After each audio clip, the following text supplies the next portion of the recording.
थी कि इसके ऊपर बड़ा पित्तल का टैंक होता था, नीचे यहाँ से इसकी लकड़ जलाई जाती थी। जब ये पानी खोलता था, ये खिड़की के ज़रिए से स्टीम अंदर इंटर होती थी, नीचे से हीट और यहाँ से खोलता हुआ पानी अंदर जाता था, नीचे से हीट और स्मोक ये ट्रेवल करती थी, जिससे ये बिल्डिंग गर्म होती थी।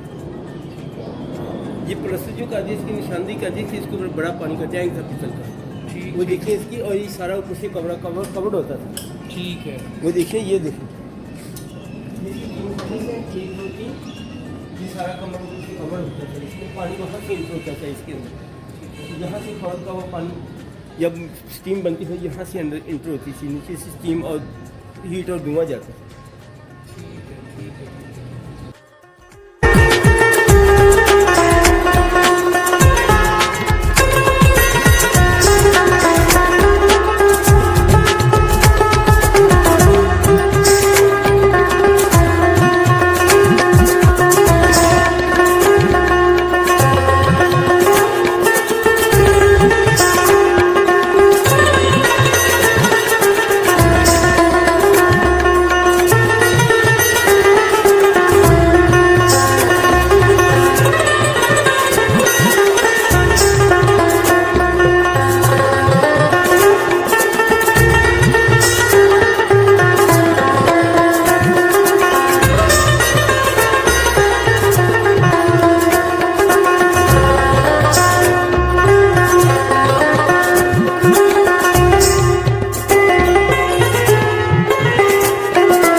मज़े की चीज़ उन्होंने बताई है कि इस कॉर्नर में आप अपने कान लगाएंगे और वो अंकल उस कॉर्नर से आवाज़ देंगे और इस कॉर्नर में उनको आवाज़ आएगी।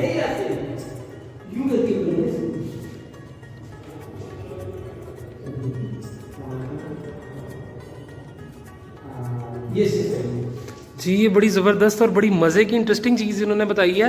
एहतशाम इस कॉर्नर में खड़े हैं और अंकल ने उस कॉर्नर से दीवार के साथ अपने लिप्स लगा के बिल्कुल लाइट सी आवाज़ में बात की है, लेकिन उस कॉर्नर में एहतशाम को आवाज़ ऑटोमेटिकली चली गई है।